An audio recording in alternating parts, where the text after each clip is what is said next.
اللہ کے عذاب کے سامنے نہ تو ان کا مال ہی کچھ کام آئے گا اور نہ اولاد ہی کچھ فائدہ دے گی۔ یہ لوگ اہل دوزخ ہیں، اس میں ہمیشہ جلتے رہیں گے۔ جس دن اللہ ان سب کو جلا اٹھائے گا تو جس طرح تمہارے سامنے قسمیں کھاتے ہیں اسی طرح اس کے سامنے بھی قسمیں کھائیں گے اور خیال کریں گے کہ ایسا کرنے سے کام چل جائے گا۔ سنو، یہی تو ہیں جھوٹے۔ شروع اللہ کا نام لے کر جو بڑا مہربان نہایت رحم والا ہے۔ اے پیغمبر صلی اللہ علیہ وآلہ وسلم، جو عورت تم سے اپنے شوہر کے بارے میں بحث و جدال کرتی اور اللہ سے شکایت رنج و ملال کرتی تھی، اللہ نے اس کی التجا سن لی اور اللہ تم دونوں کی گفتگو سن رہا تھا۔ کچھ شک نہیں کہ اللہ سنتا ہے، دیکھتا ہے۔ جو لوگ تم میں سے اپنی عورتوں کو ماں کہہ دیتے ہیں وہ ان کی مائیں نہیں ہو جاتی، ان کی مائیں تو وہی ہیں جن کے بطن سے وہ پیدا ہوئے۔ بے شک وہ نامعقول اور جھوٹی بات کہتی ہیں، اور اللہ بڑا معاف کرنے والا ہے، بخشنے والا ہے۔ اور جو لوگ اپنی بیویوں کو ماں کہہ بیٹھیں پھر اپنے قول سے رجوع کر لیں تو ان کو قربت سے پہلے ایک غلام آزاد کرنا ضرور ہے۔ مومنو، اس حکم سے تم کو نصیحت کی جاتی ہے اور جو کچھ تم کرتے ہو اللہ اس سے خبردار ہے۔ اب جس کو غلام نہ ملے وہ قربت سے پہلے لگاتار 2 مہینے کے روزے رکھے، پھر جس کو اس کا بھی مقدور نہ ہو اسے 60 محتاجوں کو کھانا کھلانا چاہیے۔ یہ حکم اس لیے ہے کہ تم اللہ اور اس کے رسول کے فرما بردار ہو جاؤ، اور یہ اللہ کی حدیں ہیں اور نہ ماننے والوں کے لیے درد دینے والا عذاب ہے۔ جو لوگ اللہ اور اس کے رسول کی مخالفت کرتے ہیں وہ اسی طرح ذلیل کیے جائیں گے جس طرح ان سے پہلے لوگ ذلیل کیے گئے تھے، اور ہم نے صاف صاف آیتیں نازل کر دی ہیں، اور جو نہیں مانتے ان کو ذلت کا عذاب ہوگا۔ جس دن اللہ ان سب کو جلا اٹھائے گا تو جو کام وہ کرتے رہے ان کو جتائے گا۔ اللہ نے وہ سب کام لکھوا رکھے ہیں اور یہ ان کو بھول گئے ہیں، اور اللہ ہر چیز سے واقف ہے۔ کیا تم کو معلوم نہیں کہ جو کچھ آسمانوں میں ہے اور جو کچھ زمین میں ہے اللہ کو سب معلوم ہے؟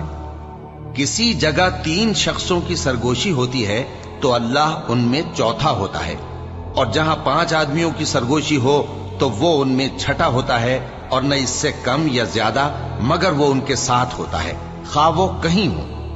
پھر جو جو کام یہ کرتے رہے ہیں قیامت کے دن اللہ سب ان کو بتائے گا۔ بے شک اللہ ہر چیز سے واقف ہے۔ اے پیغمبر صلی اللہ علیہ وآلہ وسلم، کیا تم نے ان لوگوں کو نہیں دیکھا جن کو سرگوشیاں کرنے سے منع کیا گیا تھا، پھر جس کام سے منع کیا گیا تھا وہی پھر کرنے لگے؟